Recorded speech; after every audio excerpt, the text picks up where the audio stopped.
In 2005, the former President of India, Dr. APJ Kalam, was thoroughly engrossed in chalking out a detailed vision of transforming India into a developed country by 2020. To realize his mission, India Vision 2020, he sought the views of the youth across the country. Several bright youngsters participated, and one such ignited mind was Dr. Milind Bhoi. Under Dr. Bhoi's leadership, 9 youngsters cycled from Pune to Chennai in 45 days, visiting over 90 villages, and created a comprehensive document which later became an integral part of the Vision India 2020 report. To bring Dr. Kalam's dream of building a prosperous, healthy and secure nation into a reality, Dr. Bhoi has been working ceaselessly for over 2 decades. The journey began when young Milind, born to a humble family in the city of Pune, decided to pursue medical education. While working as an ENT surgeon in the 90s, he felt the immediate need of creating awareness about oral cancer due to tobacco consumption.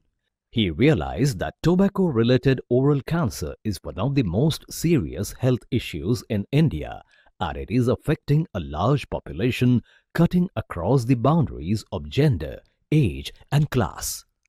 Over the years, Dr. Bhoi has treated thousands of patients from across the country. As a head of the Department of Oral Cancer and Tobacco Prevention Unit of Seth Tarachand Charitable Hospital in Pune, he ensures that quality healthcare facilities are catered to everyone. Leading a team of health professionals, Dr. Bhoi many a times make it sure that the marginalized section of the society gets the treatment free of cost. As a member of the Anti-Tobacco Committee of the State of Maharashtra government and as a founder president of Bhoi Foundation, Dr. Bhoi has worked round the clock to create awareness amongst every strata of Indian society. Over the years, he has organized thousands of awareness programs in villages, slum settlements, schools and colleges of India. As an associate professor of Maharashtra University of Health Sciences, Dr. Bhoi has delivered over 500 lectures and conducted hundreds of seminars for the masses. Till date, he has reached to thousands of auto and truck drivers, porters, police personnel, sex workers, transgenders and students. Through his presentations in several national and international conferences, he has drawn attention towards how the government policymakers can play a crucial role in reining in the deadly disease. His paper presented in a conference in Bangkok, Thailand in 2019 highlighted the effects of tobacco and the treatment of oral cancer. It was really excellent talk, and we have learned how important it is to prevent people not to smoke or taking Godka. Yeah. So, and that should be implement. The policymaker need to implement some policy that prevent the people not to take Godka and not to smoke, even including the electronic smoking. Yes. Please introduce yourself, sir. Yeah, so I am Mohammed Haq from Johns Hopkins University, and I am also doing research on environmental exposure and head and neck, lung and bladder cancer. So, and Dr. Milind Bhoi's input definitely encourage us to invest our time and money to make the strategy for prevention of smoking.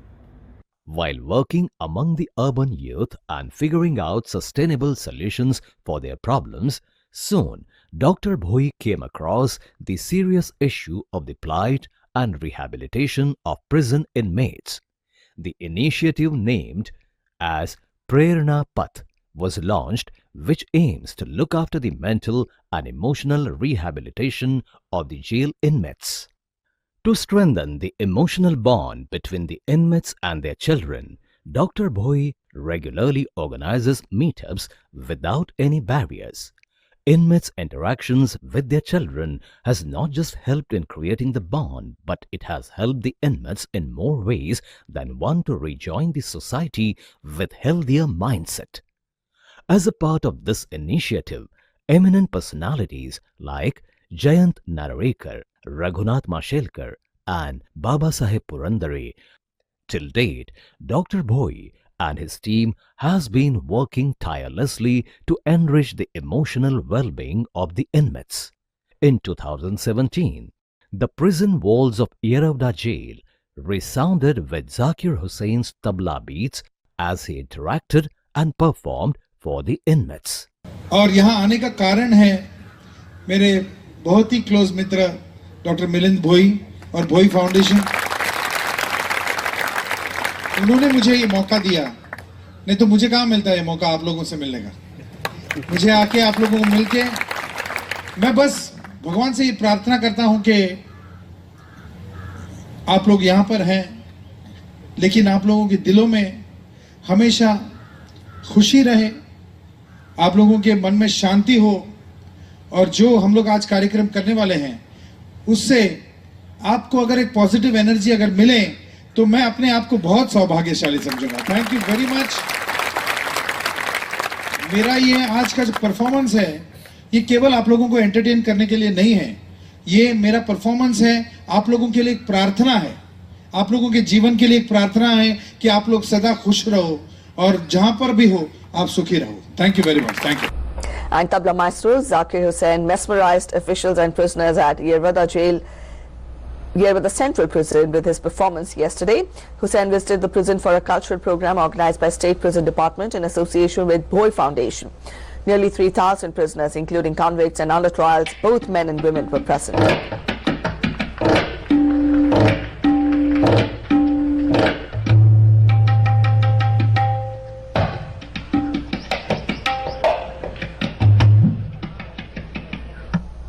पुण्यातल्या येरवडा मध्यवर्ती कारागृहामधलं शनिवार सकाळचं वातावरण एरवीच्या दिवसांपेक्षा वेगळं पाहायला मिळालं, कारण येरवडा कारागृहात सुप्रसिद्ध तालवादक शिवमणी यांचा खास कार्यक्रम आयोजित करण्यात आला होता.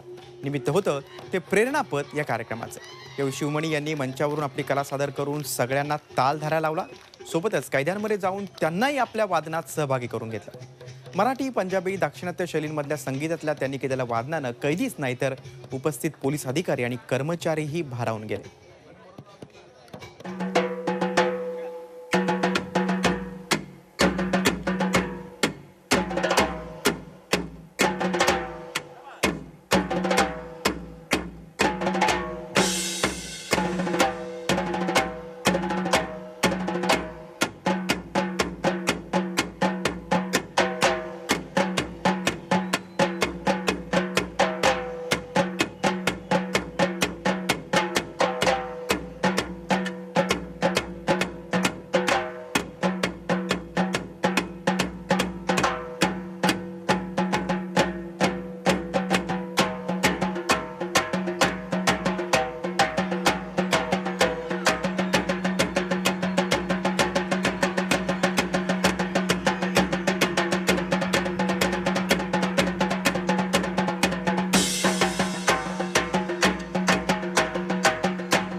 कुठं बर क्या क्या रखा है बेचने के लिए?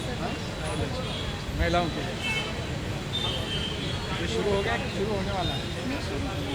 कैसा रिस्पॉन्स अच्छा अपने लोकांना आता अपील केलं पाहिजे, यशस्वी होणं आवश्यक आहे. हा मोठा चांगला होता. प्रेरणापथ प्रकल्प कैदी बांधवांचं नवीन आयुष्य सुरू करण्यासाठी रोजगार प्रदान समारंभ, त्याचबरोबर कैदी बांधवांच्या मुलांसाठी शैक्षणिक मार्गदर्शन व समुपदेशन केंद्राच्या लोकार्पण समारंभाचं या ठिकाणी झाडाला जलपूजन करतायत सर्व मान्यवर.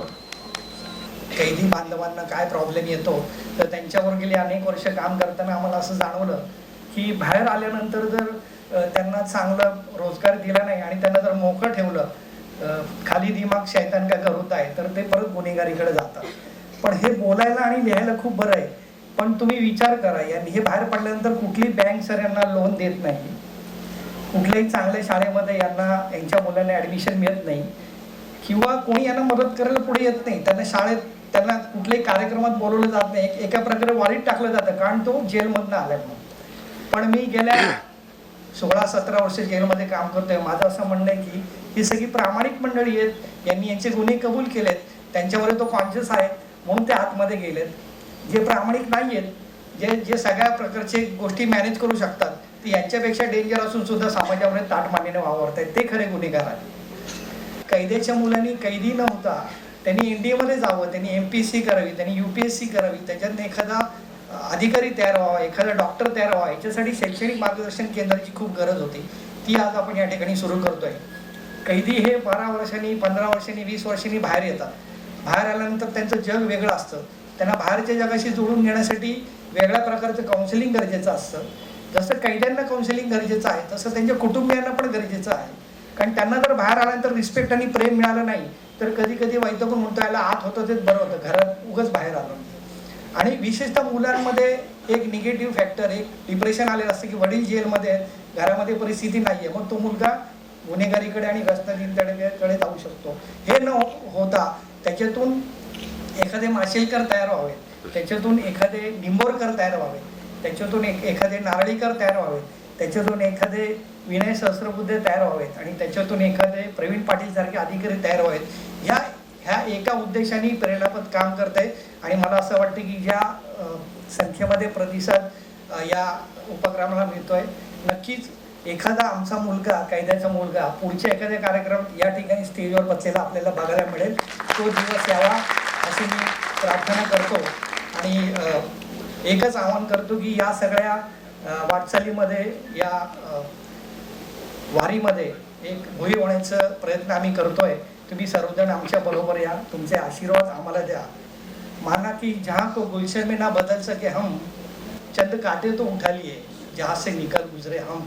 या सर्व कैदी बांधवांच्या आयुष्यात प्रसन्नतेची, उज्ज्वल भवितव्याची पहाट सुरू होतीये.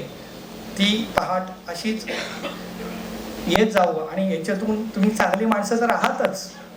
हर कोई चाहता है कि बड़ा आदमी बने, मगर ये कोई नहीं चाहता कि अच्छा आदमी बने. बड़ा आदमी बनना बहुत अच्छी बात है, मगर दोस्तों अच्छा आदमी बनना बहुत बड़ी बात है. और आपके अच्छे बनने की शुरुआत आज से हुई है. मी आपला जास्त वेळ घेत नाही.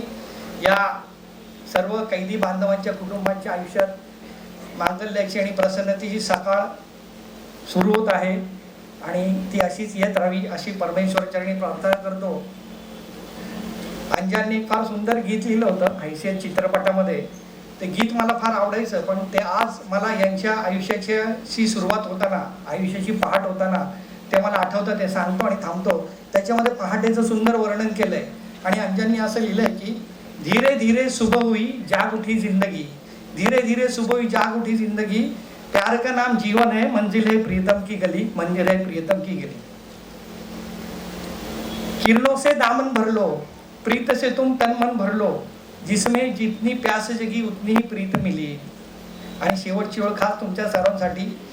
डूब के सूरज फिर निकला, सारे जहां को नूर मिला, दिल के द्वारे तुमको पुकारे एक नई जिंदगी, प्यार का नाम जीवन है, मंजिल है प्रियतम की गली. थँक्यू. या ठिकाणी सर्वप्रथम मी विनंती करतो, श्री रामेश्वर मारुती उजेड, चिखली, जिल्हा बुलढाणा, कृपया आपण व्यासपीठावर यावं आणि या ठिकाणी आपण रोजगार प्रदान बोर्डाचं वितरण आपण उजेड यांना करावं. या आपल्या बांधवांसाठी पुन्हा एकदा जोरदार टाळ्या व्हायला पाहिजे. रामेश्वर मारुती उजेड, चिखली, जिल्हा बुलढाणा.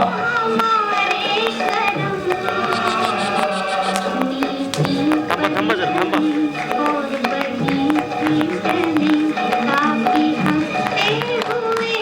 त्यानंतर मीनाताई आपण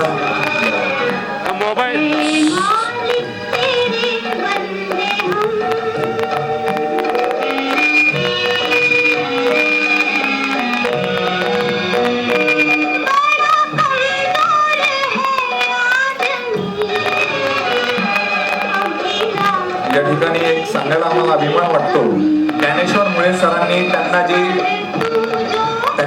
सन्मानित केलेली जी शाल आहे ती खास ही आपल्या बांधवांसाठी शाल देखील आणलेली आहे आणि दिल्लीवरून मिठाई देखील आणलेली आहे या आपल्या बांधवांसाठी ते स्वतः देत आहेत. अत्यंत एक वेगळाच ओघ आहे.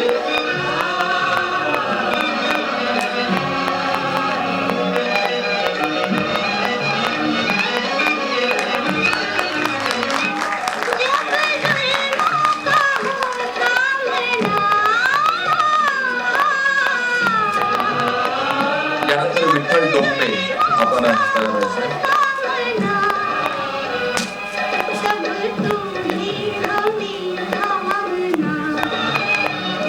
त्या अंधारातून मी बाहेर निघण्याचा खूप खूप खूप प्रयत्न करतो, पण मला मार्ग मिळत नव्हता. म्हणतात ना, माणूस अंधारानं चालत होतो, खूप जखमा होतात, पडतो, त्याला लागतं. तसं मी माझ्या जखमा घेऊन मी फिरत होतो, वेदना घेऊन फिरत होतो. असं वाटत होतं कुठे एक प्रकाश मिळेल, एक संधी मिळेल, आणि ती मला मिळाली. म्हणतात ना, एक चांदण्याचे प्रकाश आणि चांदण्याची शीतलता मला मिळाली, आणि त्याचा मला आधार मिळाला. मी ताट माने पुढे चाललो आणि चांदण्याची शीतलता आणि ती प्रकाश मला मिळाली भोई फाउंडेशन यांच्यातर्फे. माझे वडील मी 2 वर्ष असतानाच जेलमध्ये गेले होते, कारण त्यांच्या नकळत माझ्या आईचा खून वध झाला. आणि त्यानंतर मी काकाकडे आलो, पण घरची परिस्थिती इतकी वाईट होती, त्यांनी फक्त मला 10वी पर्यंत कसं तरी शिक्षण दिलं. त्यानंतर मी ITI केली, पण माझ्याकडे एवढे पैसे नव्हते की मी कॉलेज करेल. आणि वय प्रतिष्ठान पप्पा वडिलांचे जवळ एक संबंध होते. त्यांनी मला ह्यांच्याबद्दल सांगितलं. जसं ह्यांच्याकडे आलो ते एकदम माझं एक भाग्य झाल्यासारखं झालं. त्यांनी मला शिक्षणासाठी मदत केली, पुस्तकं दिले, आणि आज मी कॉलेजमध्ये शिक्षण घेऊ शकतो. आणि त्यांनी मला पुढच्या शिक्षण घेण्यासाठी मार्गदर्शन पण केले. कसलं मला आता टेन्शन पण नाही आहे. ते म्हणतात ना की जेव्हा सृष्टीमध्ये अधर्म वाढतो तेव्हा देव अशा व्यक्तींना पाठवतो ज्यांच्यामध्ये धर्म वास करतो. आणि तेच आणि या जागी भोई प्रतिष्ठान हे माणूस नाहीये, या जागी स्वयं नारायण बसलेले आहेत, स्वयं महादेव बसलेले, जे आपल्याला मदत करतात. त्यामुळे मी ह्यांच्या चरणाला नमस्कार करतो, का आज ह्यांच्यामुळे मी उभा आहे. हे खूप मोठं काम आहे. भोई प्रतिष्ठान असेल, त्या सगळ्यांच्या उपक्रमाला मी शुभेच्छा देतो. आणि तुम्हाला सगळे बंधूंना भगिनींना तुम्हालाही शुभेच्छा देतो. तुम्ही चांगली सुरुवात केलेली आहे. तुमच्यापासून अनेक जण प्रेरणा घेतील आणि ताठ मानेने समाजात उभे राहतील. मी तुम्हाला पुन्हा एकदा शुभेच्छा देऊन या ठिकाणी थांबतो. जय हिंद, जय महाराष्ट्र. माननीय विनयजी हे माझे मित्रही आहेत, मार्गदर्शकही आहेत, आणि गेल्या कित्येक वर्षांपासून आम्ही एकमेकांना ओळखतो. पण त्यांनी स्वतःहून माझ्याकडे अमुक व्यक्ती आलेली आहे आणि त्यांना तुम्ही भेटा अशी फक्त एकदाच विनंती केली, आणि ती डॉक्टर भोई यांच्याकडे. मी साधारण गेल्या 5 वर्षामध्ये 20 ते 25 जेल्सना, कारागृहांना देशातल्या भेटी, आणि जवळजवळ सगळीकडे तशीच विपन्न अवस्था आहे. म्हणजे साधारण आज 2021च्या NCRBचा जो रिपोर्ट आहे विनयजी, त्याच्यामध्ये 5,54,000 कैद्यांचा उल्लेख. त्या 5,54,000 मधले 4,27,000 जे आहेत ते अंडर ट्रायल आहेत. 77% जे देशातले आपले कैदी आहेत ते तिथे त्यांचे न्यायालयीन प्रक्रिया पूर्ण होत नाही म्हणून खितपत पडलेली आहे. माणूस काही मूळतः जंगली प्रवृत्तीचा राहिलेला नाहीये. प्रत्येकाला समाजामध्ये प्रतिष्ठा मिळावी, सन्मान मिळावी, व्यवस्थित उत्तम शिक्षण व्हावं, आपलं असो, आपल्या मुलांचं असो. या ठिकाणी मगाशी संतोष हातेकर बोलले आणि त्यांनी काय सुंदर विचार मांडले. ते म्हणाले, अंधारात जात असताना ठेचा लागतात, जखमा होतात आणि माणूस कोसळून पडतो. आणि दुसरं वाक्य ते बोललं की प्रत्येक वाऱ्याच्या पदरामध्ये वादळ असतं. खरं तर ते गुरुजी आहेत. आपण काय त्यांना सांगायचं?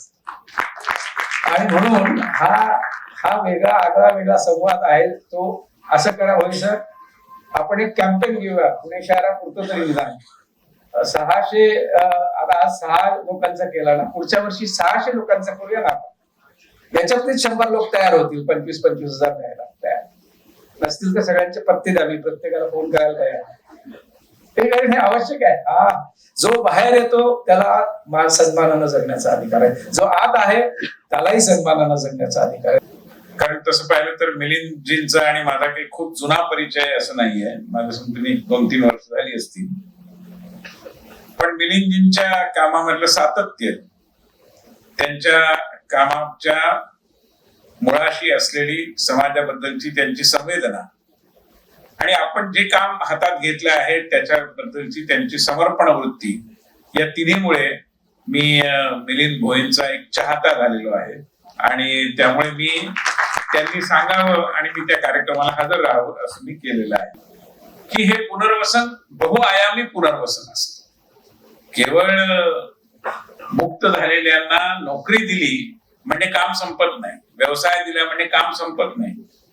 कारण आर्थिक आणि सामाजिक पुनर्वसनाबरोबरच त्याचं मानसिक आणि भावनिक पुनर्वसन करणं देखील खूप महत्वाचं आहे, खूप आवश्यक आहे. आणि ते सोपं नाही.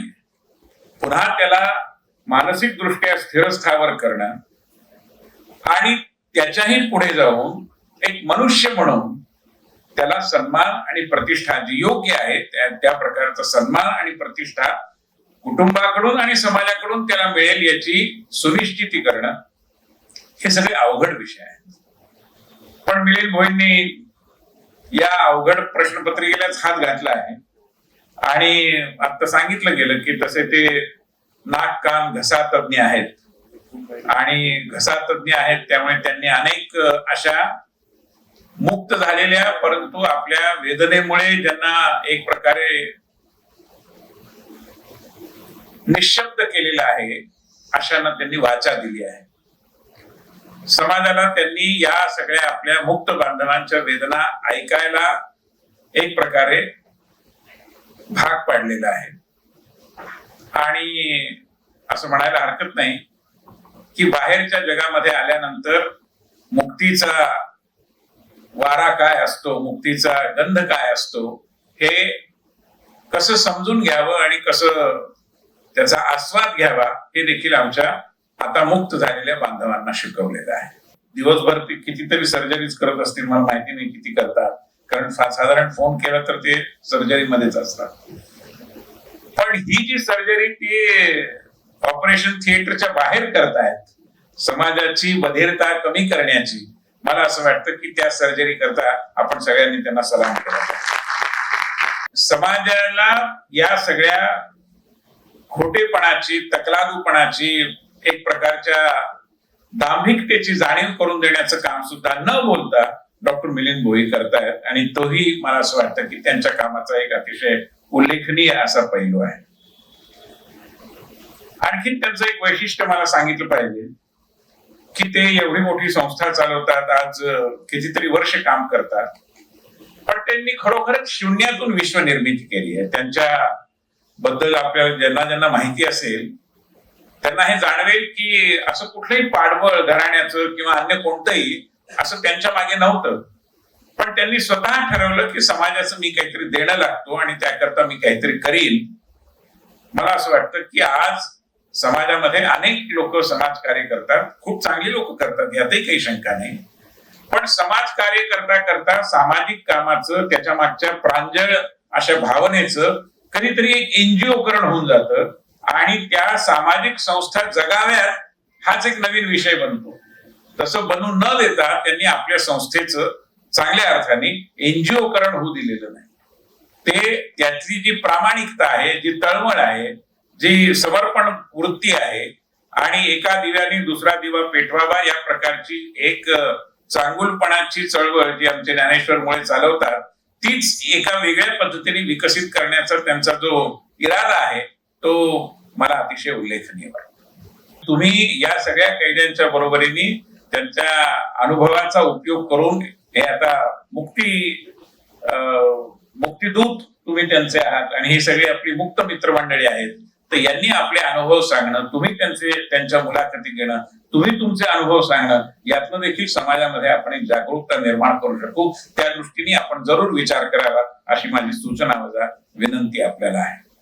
शेवटी मी एवढंच म्हणेन की इतका चांगला हृदय, अतिशय आपुलकीचा, जिव्हाळ्याचा असा हा कार्यक्रम आहे आणि या कार्यक्रमात आपले अनेक मुक्त बांधव आणि एक भगिनी देखील सहभागी आहे. त्यांना अतिशय उज्ज्वल भवितव्य लाभो, त्यांचं भविष्य अतिशय इतरांनाही एक प्रकारे प्रेरणा देणारं ठरो अशा प्रकारची मी शुभेच्छा व्यक्त करतो. आणि मिलिंद भोईजी आणि जगताप यांना असं एवढंच म्हणेन की late your tribe increase. Undoubtedly, over the years, Prerna Path has emerged as a sustainable model for the rehabilitation of the jail inmates. Dr. Bhoi believes that lopsided economic development has caused much harm at rural level. The issue of farmer suicide tells us the heart-wrenching story of skewed development. With the goal of finding a sustainable solution, Dr. Bhoi took the initiative called Punya Jagar. Under this program, Dr. Bhoi has shouldered the responsibility of 24 such families from Nanded district where farmers have committed suicide. Dr. Bhoi has been supporting the educational journey of the children in these families and making sure that the kids get the best of educational facilities. Under Dr. Bhoi's guidance, few of the families from Pune have been entrusted with the responsibility of providing accommodation, food, clothing, and educational aids to these children.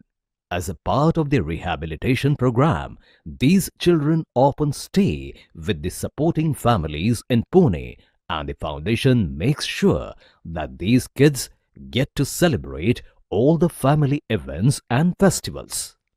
मित्रांनो, आपल्याबरोबर आहेत लक्ष्मीताई साखरे, भोई प्रतिष्ठानच्या पुण्य जागर प्रकल्पामध्ये. त्यांनी यंदा 17 नंबरचा फॉर्म भरून 10वीची परीक्षा दिली. आत्महत्याग्रस्त शेतकऱ्यांची कुटुंब सांभाळताना एकीकडे कुटुंबाची जबाबदारी सांभाळणं, एकीकडे शेतीमध्ये काम करणं, मुलांचं शिक्षण बघणं आणि हे सगळं करून 10वीचा अभ्यास करून त्या भगिनीने परीक्षेचा अभ्यास केला आणि ती चांगल्या मार्कांनी पास झाली. मला असं वाटतं की त्यांच्या जिद्दीला, त्यांच्या चिकाटीला आपण सलाम करूयात. त्यांच्याशी आपण बोलूयात कशा पद्धतीने त्यांनी हे यश संपादन केलं आहे. काय वाटतं तुम्हाला? सर्वप्रथम तुमचं अभिनंदन. पास झाल्यानंतर कसं वाटलं आणि पास होण्यासाठी तुम्ही जे काय अभ्यास केला तो कसा केला सांगा. पास झाल्यानंतर छान वाटलं आणि पास होण्याच्या अगोदर म्हणजे 2 तास अभ्यास करायची. कधी वेळ भेटला तेव्हा पुस्तक घेऊन बसायचं. थोडा वेळ भेटला की घ्यायचं पुस्तक आपलं लहान लेकरासारखं बसायचं अभ्यासाला. लेकरांचा अभ्यास घेत आणि दिवसभर शेतात काम करायचं. शेतातून आलं की 8 वाजता झोपायचं तर पुस्तक घेऊन 10 वाजेपर्यंत अभ्यास करायचा. असं करत करत प्रत्येक विषयाचं 2 दिवस असं करून अभ्यास केला. आणि तुम्ही आम्हाला प्रोत्साहन दिल्यामुळं, तुमच्या याच्यामुळं आम्ही आज पास झालेले आहोत. पुढे शिकणार का? आम्ही मदत केली तर शिकणार. आता आपल्याला मजुरी नाही करायची, आपल्याला चांगलं काम करायचं आणि ऑफिसर बनायचं आहे. तुम्ही इतर महिलांना काय संदेश द्याल? तुमच्यासारखे ज्या इतर महिला आता परीक्षेला बसल्या, जे अभ्यास करणार आहेत, त्यांना तुम्ही काय सांगाल? त्यांना मी सांगणार, जिद्दीनं अभ्यास करा आणि पास व्हा. कारण की आपल्या पाठीमागं एवढा मोठा भाऊ असताना आपल्याला शेतात काम करायची गरज नाही. Over the years, Dr. Bhoi has realized that natural disasters play havoc in people's lives. During such calamities, timely help plays a crucial role in saving the lives and prohibiting damage to the property. With an aim of carrying out the relief and rehabilitation work, Dr. Bhoi and his team worked round the clock during the Killari and Gujarat earthquake. They provided the needy with the essential medical aid and also made sure that they get all the needed support to restart their lives. Several volunteers working with Dr. Bhoi have proved to be a great help for NDRF teams while carrying out the rescue works in the areas. Another such major disaster was in Marin landslide in 2014, when The entire village in the Ambegaon Taluka of Pune district was wiped out, killing 151 villagers. The need of the hour was to provide the victims' families with the medical aid, basic amenities and moral support. Dr. Bhoi and his colleagues along with the NDRF team carried out various relief activities including the establishment of a primary healthcare center at the nearby village. तर इर्षाळवाडी दुर्घटनेमध्ये आई वडील गमावलेल्या अनाथ मुलांचं शैक्षणिक पालकत्व घेण्यासाठी स्वयंसेवी संस्थांनी पुढाकार घेतलेला आहे. दरम्यान पुण्याचे भोई स्वयंसेवी संस्थेचे अध्यक्ष मिलिंद भोई यांच्याशी बातचीत केलेली आहे आमचे प्रतिनिधी वेदांत नेब यांनी. इर्षाळवाडी दुर्घटनेमध्ये ज्या प्रकारे आपण बघितलं मृत्यूंचा आकडा आता 24 झालेला आहे आणि अजूनही बचाव कार्य मदत कार्य केलं जात आहे आणि यामध्ये काही स्वयंसेवी संस्था सुद्धा पुढाकार घेत आहेत आणि या मदत कार्यामध्ये आपला हातभार लावत आहेत. भोई फाउंडेशन पुण्याची संस्था आहे जी आता या ठिकाणी दाखल झालेली आहे. मला सांगा कशा प्रकारे मदत केली जाते. तुम्ही वरती जात आहेत आता वरती आता जे मृतदेह बाहेर काढणे कारण वरती मशिनरी नाही तर मॅन्युअली सगळं करायला लागणार आहे. त्यामुळे मॅन्युअली काढायला लागणारे सगळे हत्यारे असेल किंवा दुर्गंधी पसरली त्यासाठी BHC पावडर असेल किंवा आमचे किरण जी आहेत ते स्प्रे करणार आहेत पावडर ते आणि NDRFच्या टीम बरोबर आम्ही टाईप केलेला आहे. रामानुजम यादव साहेब चीफ आहेत तर ते जे सांगतील त्यांच्याबरोबर आम्ही 2 दिवस इथे काम करणार आहोत. तुम्ही शैक्षणिक पालकत्व सुद्धा घेणार आहात. ज्या मुलांचे आई वडील या दुर्घटनेमध्ये मृत्युमुखी पडले तर त्याचं कशा प्रकारे तुम्ही कार्य पुढे काय होतं की आम्ही लातूरच्या भूकंपात काम केलंय, गुजरातच्या भूकंपात केलंय, माळीणमध्ये केलंय, कोयनानगरमध्ये केलंय की दुर्घटना घडली की सगळे पळत सुटतात आणि 1 महिने 1.5 महिने आपण सगळे विसरतो आणि ते दुर्घटनाग्रस्त तसेच राहतात.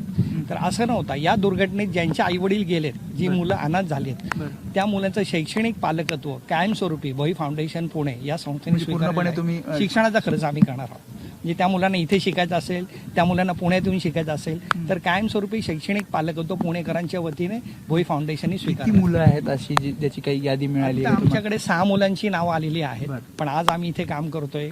उद्या परत आणखी डिटेल्स घेणार आहोत आणि जसं जसं थोडासा ह्या भर ओसरेल तेव्हा आम्हाला आणखी नावं कळतील. संपर्क तुम्हाला करायचा आम्ही आणि पुढचे काही वर्ष सातत्याने आम्ही या लोकांच्या संपर्कात राहणार आहोत. नाही तर काय होतं की मदत संपली की लोक निघून जातात. तसं नाही आपलं कायमस्वरूपी मदतीचा विषय आहे. त्यामुळे अशा प्रकारे ही मदत केली जाते आणि त्यांनी जसं सांगितलं की जे या दुर्घटनेमध्ये ज्यांचे आई वडील वारलेले आहेत अशा जी विद्यार्थी आहेत त्यांचं शैक्षणिक पालकत्व ही संस्था घेते. त्यामुळे जर अशा प्रकारची विद्यार्थी या दुर्घटनेमध्ये असतील तर यांना भोई फाउंडेशनला संपर्क साधा असं आवाहन सुद्धा त्यांच्याकडनं केलं जात आहे. राज्यातल्या पूरग्रस्त भागातल्या गावांच्या पुनर्वसनासाठी शासन यंत्रणा आणि अनेक स्वयंसेवी संस्थांनी कंबर कसली आहे. पूरग्रस्तांना तात्पुरती मदत देण्याऐवजी पूरग्रस्त कुटुंबांना दत्तक घेण्याचा अभिनव उपक्रम पुण्याच्या भोई प्रतिष्ठान या संस्थेनं हाती घेतलाय. सातारा जिल्ह्यातल्या पाटण तालुक्याला महापुराचा जोरदार तडाखा बसला. कोयनानगरच्या पश्चिम भागाकडच्या गावांचं पुरामुळे सर्वाधिक नुकसान झालं. पुराच्या पाण्यात कित्येक कुटुंबांनी आपलं सर्वस्व गमावलंय. या पूरग्रस्तांना शासन आणि स्वयंसेवी संस्थांनी केलेली मदत अपुरी असल्याचं लक्षात आल्यानंतर पुण्याच्या भोई प्रतिष्ठाननं पूरग्रस्त कुटुंबांना दत्तक घ्यायचं ठरवलं. त्यानुसार पाटण तालुक्यातल्या हेळगाव गावातल्या पूरग्रस्त कुटुंबांना भोई प्रतिष्ठाननं दत्तक घेतलंय. हे गाव उभं करण्यासाठी मदत करायचं अशी आमची योजना आहे. याच्यामध्ये केवळ आर्थिक मदत हा भाग नसून यातील प्रत्येक कुटुंब हे भावनिक नात्याने पुण्यासारख्या शहराशी आम्ही जोडण्याचा प्रयत्न करत आहोत आणि पुण्यातल्या एका कुटुंबाने इकडचे एक कुटुंब दत्तक घ्यायचं 2 वर्षासाठी अशी योजना आहे. भोई प्रतिष्ठाननं पूरग्रस्तांसाठी हाती घेतलेल्या या अभिनव उपक्रमाला कलाकारांनीही सहकार्य करायचं ठरवलंय. आम्ही समाजाची थोडी उतराई व्हावं म्हणून या सगळ्या कार्यक्रमात सहभागी झालेलो आहोत. तेव्हा आपणही होता होईल तसं सहभागी व्हा. कुणी हे गाव दत्तक घेतलं, कुणी दुसरं गाव घ्या, पण आपापल्या पद्धतीने आपापल्या भावांना आणि बहिणींना आपण उभं करूया. अपुऱ्या मदतीसाठी शासकीय यंत्रणेला दोष देण्यात धन्यता न मानता लोकांचे संसार पुन्हा उभारण्यासाठी भोई प्रतिष्ठाननं हाती घेतलेला प्रकल्प निश्चितच कौतुकास्पद आहे. They also shoulder the responsibility of supporting the educational journey of the children who had lost their parents. They also worked hard to provide counseling for the survivor families. Similarly, during the flood in Satara district, the relief team carried out a major task rehabilitating Herwak, a small village near Koinanagar. They literally adopted Herwak and provided the people with all the needed support. Along with Sakar Relief Fund, also set up an educational complex where a number of students are pursuing their education. आयुष्यात काय झालेलं आहे, कारण माझे सुद्धा वडील 6 वर्षाचे असताना गेले आणि माझ्या आईने मला वाढवलं. अगदी काबाड कष्ट करून मोलमजुरी करून तिने मला वाढवलेलं आहे आणि मला शिक्षण मिळालं आणि त्या शिक्षणामुळे मी आज इथे आहे. कळलं? तशीच ही मुलं सुद्धा, त्यांना जर तुम्ही शिक्षण दिलं तर मी आज पद्मश्री झालो, पद्मभूषण झालो, पद्मविभूषण झालो. ही मुलं पण ते होती, त्यातलं कोणी भारतरत्न सुद्धा होते. पण ह्याची संधी तुम्ही आज त्याला मिळवून देत आहात म्हणून तुम्हा सर्वांचे मी आभार मानतो. धन्यवाद. The contribution of those who work at the forefront during such calamities is often taken for granted. To keep the morale of the fire brigade personnel high, every year Dr. Bhoi celebrates the festival of Bhau-Beej. Celebrities from various fields participate in this event and make sure that the fire brigade rescuers are given their due credit.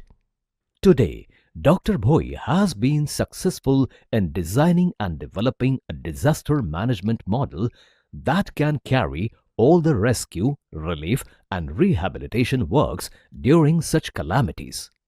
While working at the grassroots, Dr. Bhoi has always laid a special emphasis on upholding the emotional well-being of the needy ones. During the 26/11 Mumbai terror attack, Dr. Bhoi and a team of doctors and volunteers rushed to JJ Hospital in Mumbai and worked for the rehabilitation of patients.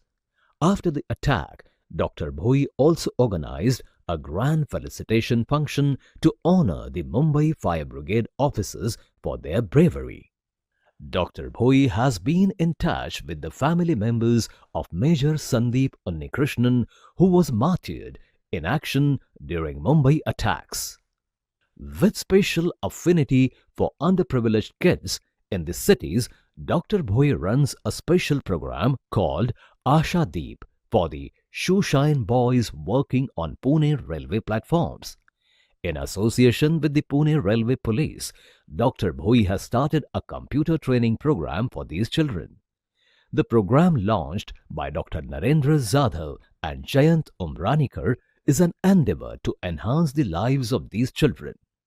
The foundation also celebrates the birthdays of these kids, thus bringing joy to their faces.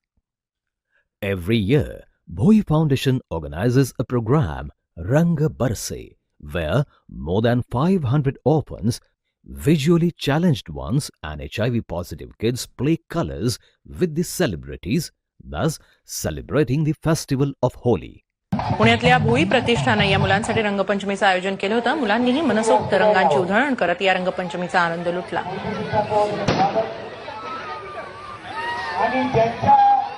Dr. Bhoi has also been working to promote the cause of eye donation. Several dignitaries like Baba Saheb Purandare, Prabhakar Panshikar, Mohan Dharia, Bhai Vaidya, Tatya Saheb Godse and Alka Kubal have pledged to donate their eyes posthumously. Till date, 7,000 such forms have been deposited in the eye bank. Since 2020, the world has been facing the crisis of COVID pandemic and Dr. Bhoi has been leading the battle from the front. Dr. Bhoi and the Ministry of Sports and Youth of Maharashtra government has launched a project, Yuva Maharashtra Against Corona, seeking participation of the youngsters against the pandemic. Dr. Bhoi, along with Pune Police, Ganesh Mandals and various community leaders, has been working tirelessly to spread awareness about the safety measures in the pandemic. Till date, Dr. Bhoi has reached out to thousands from the marginalized section of the society and provided them with best of medical care at free of cost. Corona काळात एकीकडे अनेक गोष्टींचा तुटवडा जाणवत होता, तर दुसरीकडे मदतीचा ओघही सुरू होता. गरज होती ती गरज आणि मदतीचा समन्वय साधायची.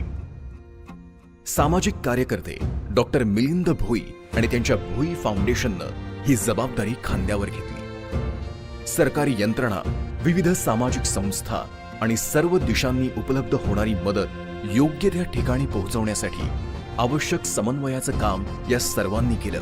त्यामुळे औषध, साधन सामग्री आणि अन्नधान्यासारख्या गरजेच्या गोष्टी योग्य वेळीच गरजूंपर्यंत पोहोचू शकल्या. पर्यायानं वस्तू, श्रम आणि वेळ यांचा अपव्यय तर टळलाच, त्याचबरोबर त्यांचा योग्य उपयोगही झाला. पुणेकर काय करतात याच्यावर जगातल्या लोकांचं लक्ष आहे. त्यामुळे पुणेकरांनी कोरोनाची फाईट कशी दिली याचा जेव्हा इतिहास लिहिला जाईल त्यावेळेस हे जे पुण्याचे सगळे अभिमान आहेत यांना मी नक्की सॅल्यूट करेल. आणि मला असं वाटतं की अशा काही थोड्या लोकांमुळे समाज आणि देश हा उभा राहिला आहे. या सर्व काम करणाऱ्या कर्मयोग्यांना मी वंदन करतो. गरज आणि मदतीचा समन्वय साधणारे डॉक्टर मिलिंद भोई आणि त्यांचे सहकारी म्हणजे अभिमान पुण्याचा.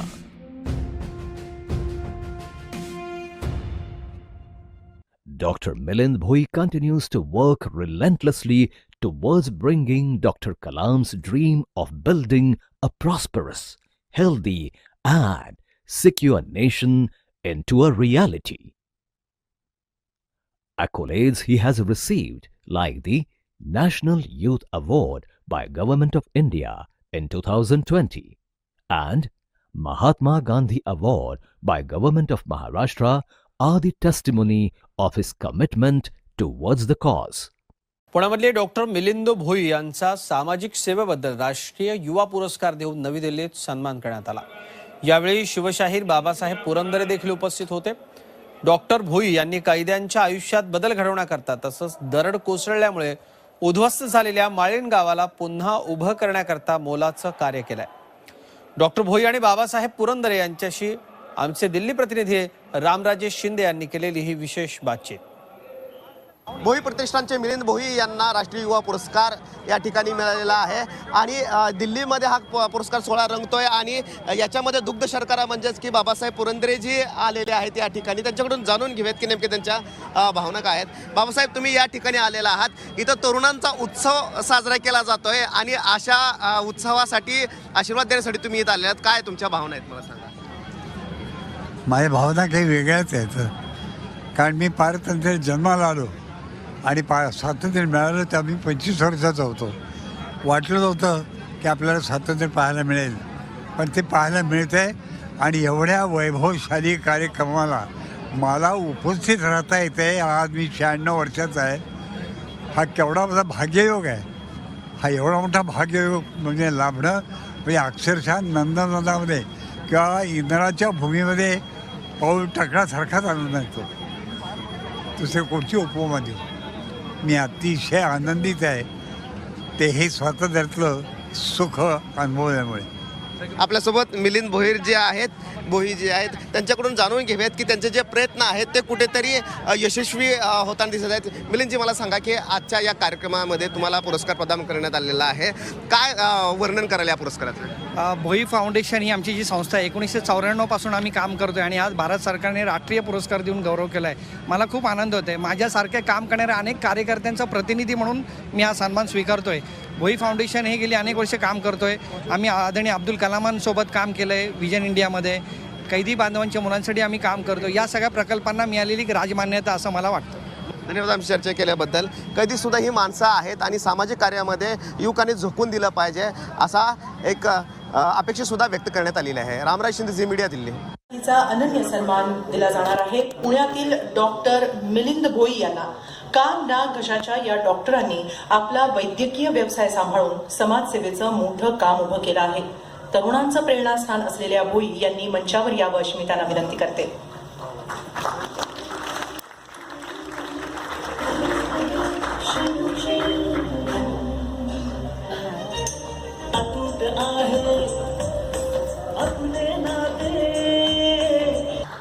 आपण आता डॉक्टर मिलिंद भोई यांचा मानपत्र, सन्मानचिन्ह आणि 11,000 रुपये देऊन अनन्य सन्मानच्या रूपाने गौरव करतोय.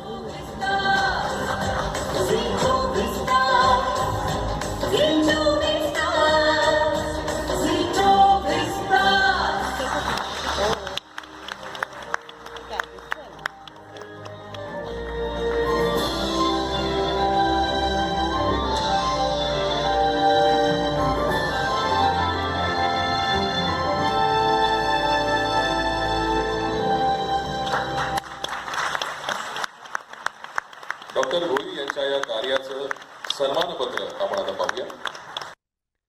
Today, Dr. Milind Bhoi, with unwavering fortitude, continues to work for building the sustainable solutions for the better tomorrow of the society.